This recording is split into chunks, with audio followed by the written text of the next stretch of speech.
Christophe, 5e épisode. Je cherche le sens à ce pourquoi je suis ici. Parce que je pense qu'il y a un sens dans tout. Je cherche du sens en permanence. J'en suis quelqu'un qui est en quête de sens.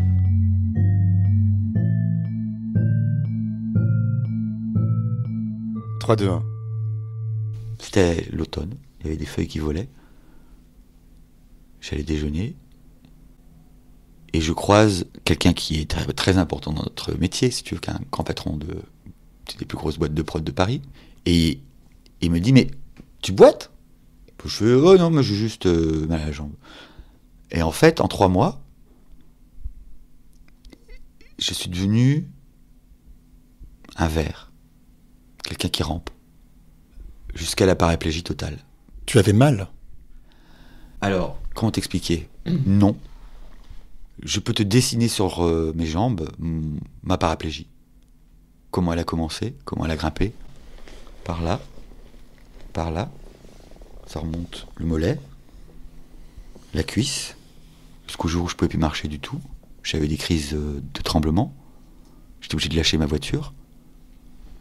Là, j'ai commencé à aller à l'hôpital. Puis les choses se sont enchaînées assez rapidement finalement. Donc, juillet 94, j'annonce à mes parents que je suis séropositif. Annoncer, si tu veux, à cette époque-là, que tu es malade du sida, c'est annoncer ta mort. Donc, j'ai demandé à ma mère de m'aider à mourir. Évidemment, elle a dit non. Tu lui as dit ça comme ça? En face. Parce qu'excuse-moi pour ces questions, mais dans ta tête, tu imaginais que tu allais mourir prochainement, c'est ça? Oui, bien sûr. Bah, tu sais, depuis le temps que j'attendais, eh bien, à un moment ou à un autre, il n'y avait pas de médicaments. Les médicaments qui existaient, ils tuaient plutôt les gens. Enfin, ils tuaient. Mais pendant ces mois-là, en fait, je travaillais quand même, parce que Sylvie m'avait mis sur un appel d'offres pour un film. Je savais que j'attendais la réponse du film de Sylvie. J'étais dans mon 2 pièces au rez-de-chaussée de cette maison rue Georges Lardénois. Je me souviens, j'étais dans mon lit, et pour aller dans mon autre pièce, il fallait que je tombe du lit, comme un verre, et que je rampe pour aller répondre au téléphone, et j'ai compté une fois, le téléphone a sonné 30 fois avant que j'arrive à le décrocher. Et j'étais seul. Mon associé avait organisé un dîner à Courbevoie avec des DIRCOM, mais des amis, parce que je me souviens d'avoir eu envie d'aller pisser pendant le dîner, que 2 amis m'ont porté, et j'ai su après que pendant que j'étais aux toilettes, tout le monde a fondu en larmes. Finalement, j'ai fait le film, donc j'ai su que je faisais le film, et là je me dis ok, je peux lâcher, je peux quitter mon appartement pour aller à l'hôpital. Et c'est Sylvie qui m'a amené à l'hôpital. À partir de ce moment-là, il y a beaucoup de choses qu'on m'a racontées, dont je ne me souviens plus. Je pourrais te l'expliquer en te disant une chose que qu'un de mes amis a prononcée au-dessus de mon lit d'hôpital. Bon, de toute façon, Christophe, il a eu les petits oiseaux là. Sa tête n'est pas là.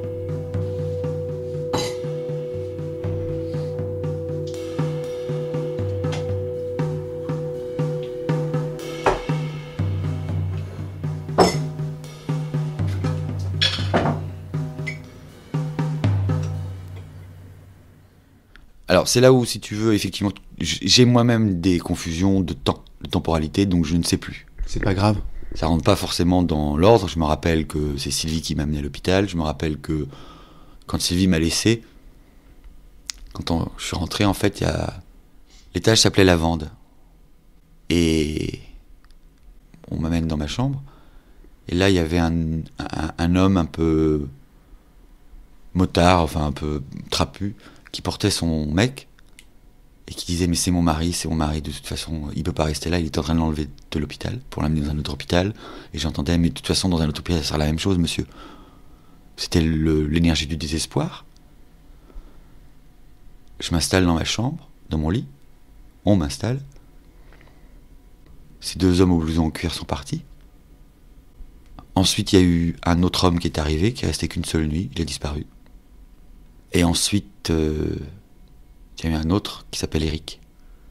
Lui, c'était sa 26e hospitalisation. Simplement, je sais que je l'ai vu, ça va te sembler curieux, mais léviter avec de la fièvre, tellement son corps tremblait. Il touchait plus le matelas. Et Eric, il a appelé sa mère, pour que sa mère vienne le voir, et j'entendais. Et sa mère lui disait, oh non, t'es pas encore à l'hôpital, ah, non, moi j'ai pas le temps, dimanche je peux pas venir te voir, non, je viendrai pas. Waouh. Il travaillait au Banana Café, c'était le premier lieu des drag queens à Beaubourg.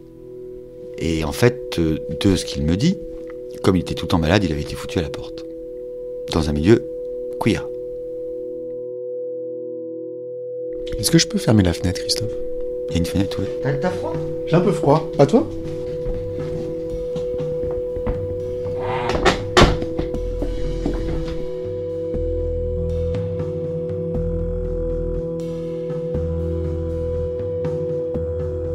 Il y avait des jeunes mourants autour de moi.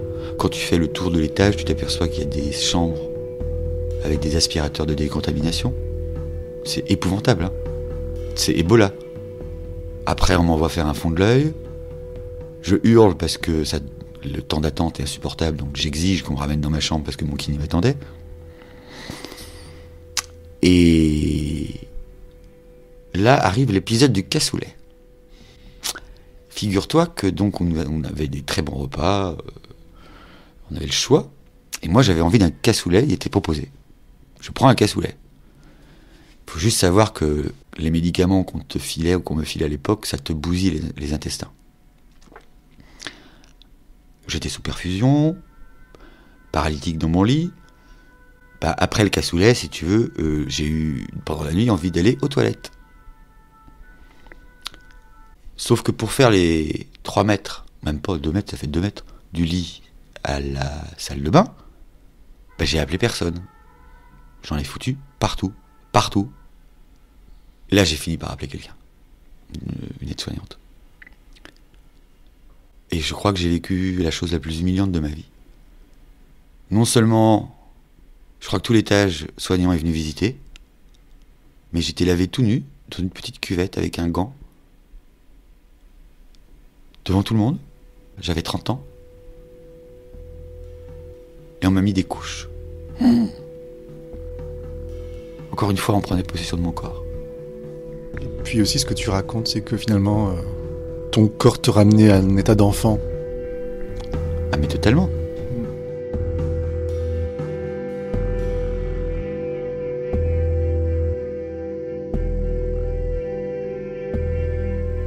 Mais après, on m'a raconté aussi, donc mes amis qui venaient me voir, qui me soutenaient, qui sortaient de l'hôpital et qui rentraient chez eux et qui traversaient à Paris en sanglots et en larmes.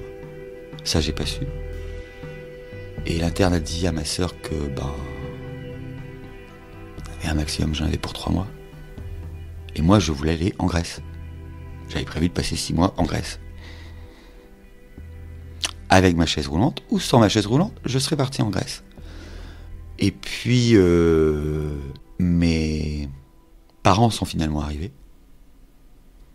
Alors mes parents étaient un peu dépassés, évidemment. Puis t'imagines, venir boulanger dans une petite bourg de Bretagne, arriver dans un mouroir de jeunes de 20 à 30 ans. Waouh. Et on leur a dit qu'ils pouvaient m'embarquer. Alors quand moi j'ai dit ça, il n'y a pas une minute à perdre. J'arrache ma perf, je me tourne pour descendre du lit, et je suis tombé parce que je ne pouvais pas marcher.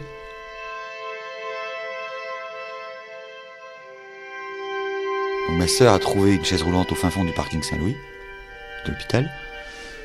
Après, direction la maison, j'habitais pas très loin. Et j'ai eu la plus grosse confrontation violente et engueulade avec mon père qui a duré 3/4 d'heure. Tu te rappelles, les flics étaient venus à la maison pour payer mes dettes. Mes parents ont fait un chèque. Donc, je n'étais pas obligé de m'aimer. J'étais obligé de me nourrir, de m'héberger et de prendre soin de moi. Et là, donc, Je suis rentré en Bretagne. Donc j'ai quitté mon appartement définitivement de la rue Georges Lardénois pour retourner vivre à 30 ans chez mes parents dans un fauteuil roulant.